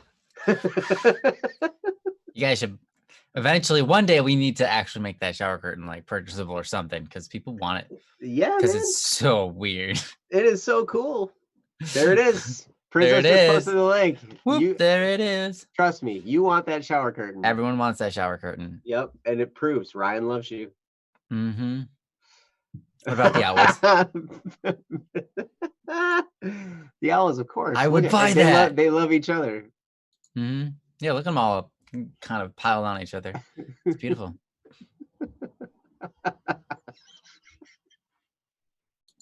We got to put out there Ryan, Andrew, Giovanni, Bosco, sweet lad. Sweet lad. I am a comma. Dang it.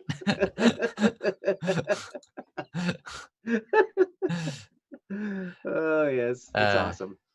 So with that, thank you guys for being here. It's been a tremendous show. I wish my last name was Sweet Lad. Sorry. It's actually good, though. I've never been a fan of Seawald. Nothing against it either, but Sweet Lad is a great last name. Sweet Lad is awesome. Yes. I am but a sweet lad. Sealand. Oh, I like that too. Ryan Sealand. That was one kid tried to call me that to make fun of me when I was a kid. Mm. We were both kids, and he was like, "Hey Ryan, Sealand. Hey Ryan, SeaWorld." And I'm like, okay. Hey Jimmy John. His last name was McDonald, so I didn't want to say anything. McDonald. I was just like, okay, that's fine. Yep. Welcome, Silent Dragon. It is not Wednesday. It's actually Friday. Today's Don't Prep Friday. We got Wednesdays as well, and Mondays. So you can come back on Monday. Also, don't forget, Friday. Monday, Wednesday, Friday at 9 p.m. Eastern time-ish. We like to think we start at 9 o'clock. Yeah. And then also, every day, Monday through Friday, on this same channel at 7 o'clock in the morning, we do a show called A Double Cup of Joe. We're going to start your day off right. We're going to have a really good time. Next week, the topic is sacrifice. Ooh, it's going to get bloody in here. Very bloody. Yes. So, the more blood, the more better. Honestly, Ryan is excited about this topic. You might see him show up to these ones. That's true. Because he and I show up every once in a while. You do. He does. I would really like to see what you guys had to say. It's been one of my. I like this topic in many different ways, so I'm wondering what they will say. I'm wondering what we're gonna say too. Mm-hmm. We don't know what we're gonna say until we say. Till you say it, and then we're there. Then we said it, and then it's like, oh my gosh, did I just say that? I guess I did. All right, but it's good. So come on back, subscribe, hit the bell, do all that stuff, and hang out with us because we want to hang out with you. And special thanks again to everyone working behind the scenes, Jesse, Princess, Senna, and all you guys in the chat. You guys make this show what it is, and we love having this time with you guys. So come back Monday. We'll see you then. Over the weekend, go to the Twitch streams. Somebody post a link to the Twitch streams because they're awesome and fun. And you guys, man, we'll see you next time. See you guys. Bye-bye. Love you. Peace. Love you guys.